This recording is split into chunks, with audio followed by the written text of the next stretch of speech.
네, 자, HMM의 주가가 현재 4% 넘게 오르고 있습니다. 26,100원을 기록하고 있습니다. 대표적인 실적주입니다. 그래서 9년 만에 적자를 털었다는 기쁜 소식에 장중한 때 11%까지 올랐다가 상승의 절반을 좀 반납을 하면서 윗꼬리가 달렸습니다. 자, HMM 오늘 결정적 투자에서 집중적으로 분석해 보도록 하겠습니다. 인포스탁데일리의 김종효 전문위원입니다. 어서 오십시오. 네, 안녕하십니까? HMM 같은 경우에는 코로나가 시작되면서 대표적인 오히려 상대적인 수혜주가 되지 않았습니까? 1년 반 만에 20배의 상승률을 기록을 했던 만큼 우리에게 아주 좋은 기억을 가지고 있는 주식입니다. 네. 근데 정작 실적은 이번에 좋아졌어요. 9년 만에 적자를 털었다고 하는 실적의 내용을 좀 분석해 주십시오.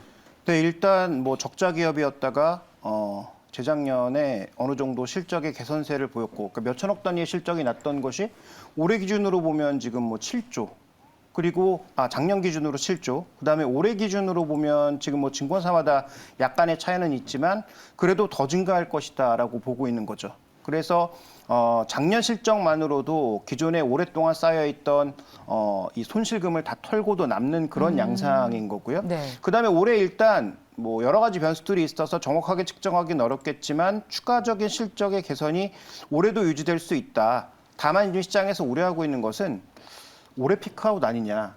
왜냐하면 지금 내년도의 예측을 보시면 이것도 증권사마다 편차가 크지만 오늘 가장 최근에 나온 신한금융투자 기준으로 봤을 때 내년 실적은 3조로 줄어들거든요.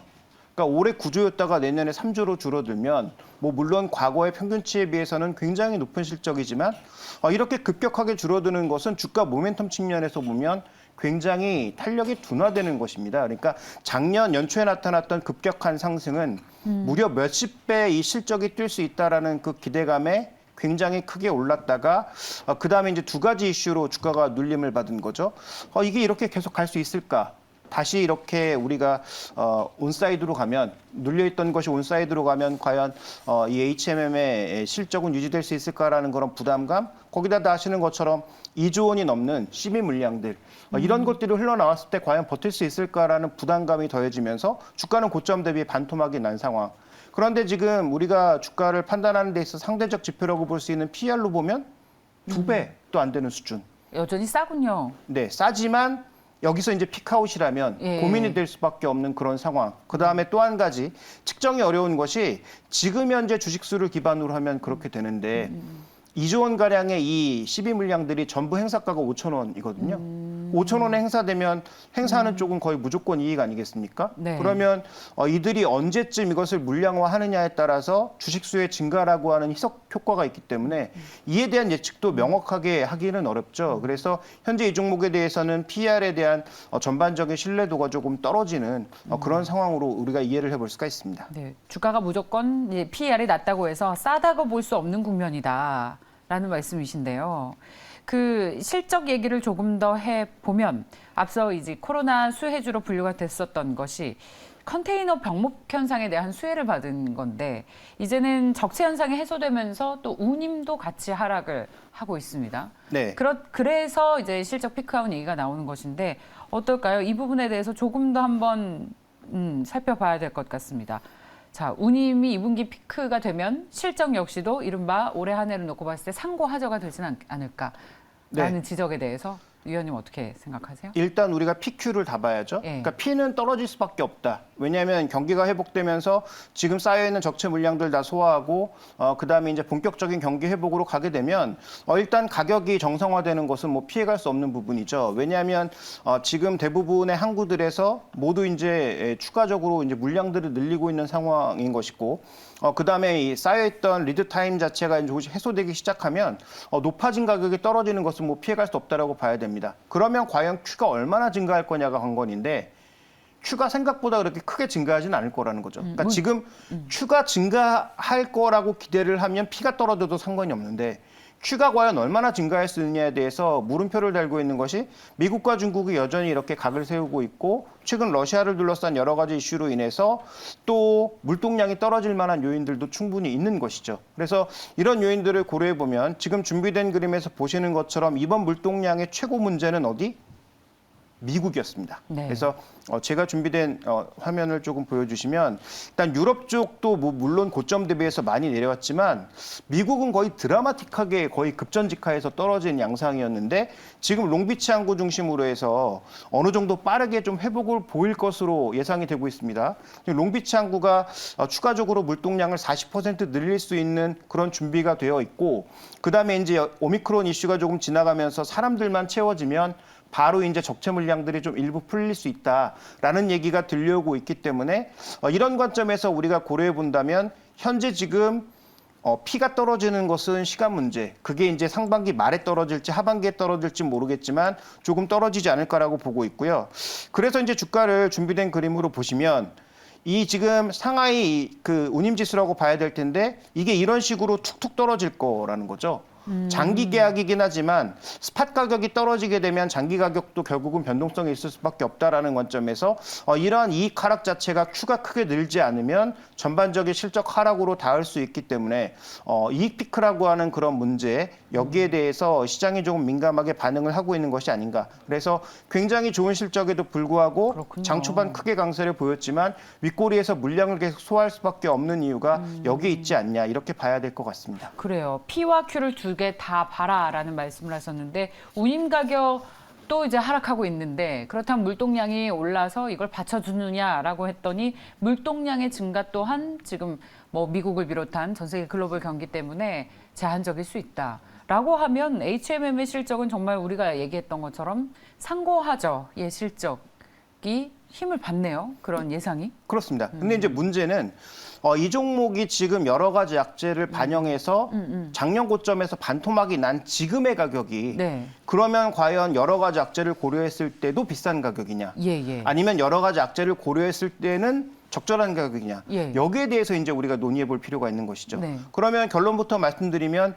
지금 현재 가격은 그래도 나름 합리적이다. 뭐 물론 우리가 아주 극단적인 과정, 쌓여 있는 시비가 다 튀어나온다. 지금 이제 행사 기간이거든요. 행사 기간은 전부 풀려 있는 상황이어서 물량은 나오려면 한꺼번에 나올 수도 있습니다. 그리고 다 아시는 것처럼 행사를 하는 입장에서 비교적 주가가 높은 시점에서 행사를 해야 지금 이 지분 투자를 한 쪽에서도 이익을 남길 수 있는 거 아니겠습니까? 그러니까 만약에 이제 실적이 정말로 상반기 피크치고 떨어지는 구간이라면 행사 시점을 고민할 수밖에 없는 시기이기 때문에 그런 부분들에 대한 고민이 같이 들어갈 수밖에 없는 상황이거든요. 그래서 지금 현재 구간에서 이러한 악재들을 종합해 본다고 하면 제가 보기에는 싸지도 않은 그렇다고 너무 비싸지도 않은 굉장히 애매한 구간에 놓여 있다. 그렇다면 투자 관점에서 봤을 때는 트레이딩 바이 정도의 의견을 좀 드릴 수 있지 않느냐. 지금 뭐 아주 강력하게 뭐 스트롱 바이 이런 의견을 단순하게 이익만 보고 말씀드리긴 어렵고 다만 현재 시장에서 뭘 요구하고 있습니까? 여전히 실적이 그래도 좀 좋은 종목. 밸류에이션이 그래도 조금 싼 종목. 그다음에 또 한 가지의 변수는 이 종목이 이제 그 손실금을 다 털었기 때문에 뭘 할 수 있습니까? 배당도 줄 수 있습니다. 그러면 배당 가치는 또 플러스 되는 부분이 있어서 이런 여러 가지 요소를 작용해 봤을 때 뉴스가 나올 때마다 등락이 조금 심해질 수 있는 그런 구간이기 때문에 제가 보는 관점에 있어서 이 종목에 대한 투자 관점은 트레이딩 바이가 좀 가능하겠다. 그런데 만약에 좀 더 강력한 어떤 주주환원 정책이 나온다든지 뭐 그럴 가능성은 그렇게 높지 않은데 만약에 나온다고 하면 목표가를 더 추가적으로 크게 높일 수가 있겠죠. 그래서 현재 그것은 우리가 뉴스를 좀 더 보고서 확인하는 것이 좋지 않을까. 그래서 아마도 올해 분기 실적 발표할 때마다 HMM이 어떤 식의 주주환원 정책을 보이고 실제로 나올 만한 물량들을 어떻게 소화할 것인지를 우리가 하나하나 좀 지켜보는 게 좋을 것 같습니다. 네. 저희 위원님께서 이야기를 하시는 동안 그 스탁이 좀 잘못 나가서요. 여러분들께 정정 말씀을 드리겠습니다. 그 4분기 매출액이 1년치가 모두 4분기 매출로 잡혀가지고요. 이 매출 숫자가 잘못 나갔습니다. 저희가 사과의 말씀 드리겠습니다. 정정해서 다시 내보내도록 하겠습니다. 죄송합니다. 여러분 차질 없으시기 바랍니다. 자, 실적 피크아웃에 대한 우려가 더욱 우려에 힘이 실리고 있는 모습이고 그래서 오늘도 주가가 상승 탄력이 둔화되고 있다라는 해석을 해주셨습니다. 트레이딩 바이가 사실 우리 투자자 입장에서는 이건 뭐 사라는 건지 그렇다고 팔라는 것인지 매력이 없다는 것도 아니고 있다는 것도 아니고 이럴 바에야 이런 주식을 네. 굳이 꼭 해야 되나? 라는 투자자의 생각을 가지게 됩니다. 그런데 우리가 이렇게 한번 생각해 볼 필요가 예. 있겠죠. 지금 미국 시장도 한번 보시면 신고가 종목군들이 굉장히 물음표가 달립니다. 예를 들어서 뭐 원재료 가격이 올라가고 있으니까 유가 관련주가 신고가 가는 건 뭐 나름 합리적이라고 이해할 수 있단 말이죠. 그런데 지금 뭐 전쟁이라는 화두가 계속 언급이 되고 있고 미국의 그 전반적인 정책, 금융 정책이 이 시장의 유동성을 누르는 정책으로 가고 있음에도 불구하고 뭐 지금 여행주 같은 것들이 신고가를 치고 있단 말이에요. 미국 내에서도 말이죠. 그러면 이게 뭘 의미하고 있는 거냐? 시장이 어떤 종목을 지금 주목하고 있는 것이냐에 대해서 우리가 좀 볼 필요가 있습니다. 상대적으로 오래 회복하면 실적의 레버리지 효과가 커서 밸류 부담도 덜하고 이익의 개선세가 큰 종목에 대해서는 시장이 강력하게 베팅을 하고 있다는 뜻이 되겠죠. 그래서 제가 들어오기 전에 보니까 어떤 전문가께서 화장품 종목을 말씀해주고 계시던데요. 예. 저는 화장품 종목 중에서도 모든 종목을 우리가 다 살 수는 없지만 아모레 퍼시픽처럼 마진율이 조금만 좋아지면 밸류에이션이 급격하게 좋아지는 이런 종목들. 작년에 적자를 엄청나게 털어서 적자 날 수 있는 부분들을 손실로 다 계상해서 적자가 발생할 수 있는 부분들은 미리 상기한 그런 종목들, 그런 종목군들이 올해 강세를 보일 수 있다라고 저는 판단을 하고 있습니다.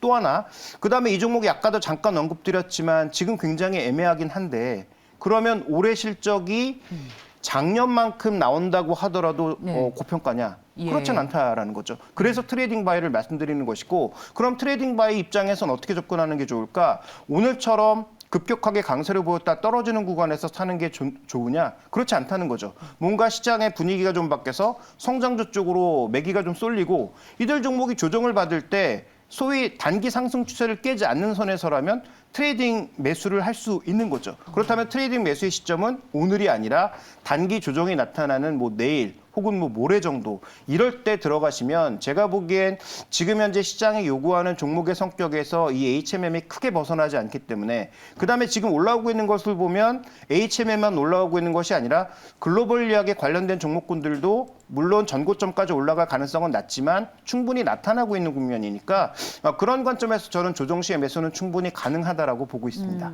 HMM에 대해서 또 실적 나오면서 함께 나온 소식 가운데에서 주목하고 싶은 게 현금 6조 원의 부채 비율이 또 확 줄었습니다. 네. 그러다 보니까 채권단 체제에서 벗어나고 이제 완전히 민영화에 성공할 수 있게 될지 만약에 이렇게 해서 새 주인을 맡게 된다면 주식시장에서 역시 또 다시 조명을 하지 않습니까? 그렇죠. 이런 영향은 없겠습니까? 주가의 새로운 트리거는 안 될까요?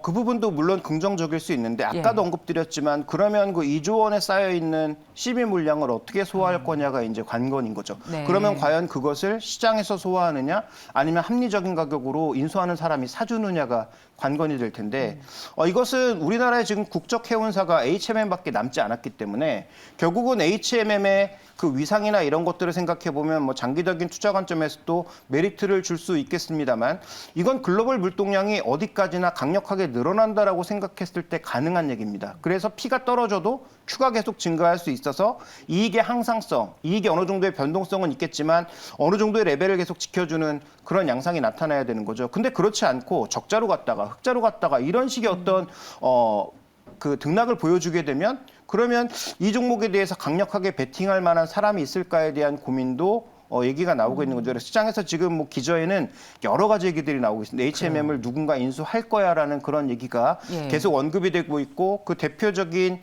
그룹으로 언급되고 있는 게 그 뭐 H사라고 봐야 될 텐데 네네. H사가 그렇게 좀 돈이 많은 상황이 아니기 때문에 과연 현재 구간에서 이걸 어떻게 소화할 수 있는지에 대해서도 좀 의문점이 있습니다. 그래서 결론을 말씀드리자면 지금 현재 구간에서 이 종목의 어떤 인수 가능성 때문에 우리가 좀 강력하게 베팅해 보자라는 것은 제가 보기에는 조금 너무 앞서가는 전략이 아닌가라고 보고 있습니다. 그렇군요. 자, 그렇다면 오늘 전반적으로 해운주들에 대한 투자 의견 함께 좀 보고 싶은데 왜냐하면 페노션도 동반해서 같이 올랐습니다. 이게 네. 아마 분위기가 좋아서 매기가 온기가 퍼진 것인지 단순히 그렇게 봐야 하는 것인지 궁금한데 근데 페노션도 HM과 똑같이 윗꼬리를 달고 상승 탄력이 많이 둔화됐어요. 네. 근데 차트는 주가가 주식 시장이 빠질 때도 이 종목은 견고하게 상승 추세를 유지를 했단 말이에요. 해운주 전반적인 투자 의견은 그러면 위원님 어떻게 가져가고 네, 계십니까? 일단 한마디로 요약드리면 조정시 매수 관점. 아, 그래요? 이라고 말씀드리고 싶고요. 그다음에 이제 페노션과 HMM은 조금 성격이 다르죠. HMM은 아무래도 컨테이너 쪽과 관련된 부분이 더 많고 페노션 같은 경우에는 지금 곡물가와 좀 더 연관이 있을 수 있잖아요. 특히 이제 우크라이나 분쟁이 정말 확산됐을 때 세계적인 곡창지대인 우크라이나에서의 밀 수출이 만약에 막히거나 하면 오히려 페노션이 더 큰 변동성을 탈 수 있기 때문에 그 부분 고려할 필요가 있겠고요. 만약에 이제 러시아와의 분쟁 때문에 발티케를 포함한 이쪽의 북방 무역 자체가 또 문제가 만약에 생기게 된다면 그와 관련된 변동성도 나타날 수 있다는 점에서 여러 가지 변수를 좀 종합적으로 고려하실 필요가 있습니다. 그래서 상단은 조금 제약하신 상태에서 조정 시의 매수는 충분히 가능할 만한 그런 시점이고 올해 실적이 설사 피크아웃 된다고 하더라도 현재의 주가가 그렇게 부담스러운 수준은 아니다. 그리고 주주환원 정책이 나타나는 그런 상황이 이루어진다면 현재 국가에서 추가적인 업사이드가 존재하기 때문에 저는 그런 부분까지 고려해서 이런 급등시 매수보다는 조정시 매수 관점, 트레이딩 바이의 관점을 말씀드리겠습니다. 페노션은 오늘 곡물주 움직이는 것과 같이 움직이는군요. 이 러시아 우크라이나 리스크가 정점에서 좀 해소된 것 같은 뉴스들이 나오면서 이 종목도 오히려 상승 탄력이 둔화되고 있는 것 같습니다. 이른바 전쟁 수혜주라고 저희가 앞서도 계속 얘기를 하고 있는데 관련 주식들은 상승 탄력이 떨어지고 있는 이유는 네, 이렇게 해석이 될 수 있을 것 같습니다. 자, 이 HMM 주식을 분석하는 게 쉽지 않네요. 변수들이 그렇죠. 굉장히 지금 많군요. 변수들이 굉장히 많고 예. 뭐 여러 주식들도 다 마찬가지입니다. 예. 그래서 지금 우리가 과연 어떤 종목을 봐야 되느냐를 잘 살펴보시면 아까도 언급드렸다시피 올해 여러 가지 변수에도 불구하고 실적이 조금 늘어날 만한 요인이 있는 그래서 최근에 미국 시장에서 타이슨 푸드 같은 게 괜히 강세를 보이는 게 아니거든요. 소고기 가격을 올렸는데도 의외로 그렇게 강력한 저항을 받지 않고 있다든지 코카콜라가 의외로 저항을 좀 덜 받고 가격을 계속 상승하고 있다든지. 그런데 재밌는 것은 스타벅스는 신저가죠? 왜 그렇겠습니까? 가격을 올린 것보다 최근에 커피 선물 가격이 더 빠른 속도로 치고 올라가고 있거든요. 그러면 스타벅스의 주가에 변동성을 줄 수 있는 변수는 스타벅스가 더 빠르게 커피 가격을 올려야 되는데 과연 그게 가능할지는 조금 더 지켜봐야 될 것 같습니다. 그래서 지금은 어떤 업종을 사십시오라고 하는 얘기는 좀 틀린 것 같고 그 업종 내에서 올해 확실히 실적의 업사이드가 존재하고 오히려 적자 부분은 줄어드는 기업이 어디인지를 따져보시는 게 가장 핵심 포인트라고 보고 있고요. 그 대표적인 종목으로서 저는 화장품에서는 아모레퍼시픽 같은 종목을 보고 있고 그다음에 글로벌리하게 지금 봤을 때 미국의 타이슨 푸드라든지 코카콜라라든지 이런 필수 소비재 쪽에 좀 가까운 종목군들에 대해서도 여전히 조금 관심이 필요하다라고 보고 있고요. 국내 시장에서도 최근에 움직이고 있는 뭐 하이트 진로를 포함한 음식료 쪽의 종목군들에 대해서도 제품 가격을 얼마나 강력하게 올릴 수 있는지에 대해서 잘 살펴보실 필요가 있을 것 같습니다. 가격 결정권을 갖춘 기업들에 주목을 하고 계시네요. 잘 들었습니다. 자, 오늘 결정적 투자는 인포스탁 데일리의 김종효 전문위원이었습니다. 고맙습니다.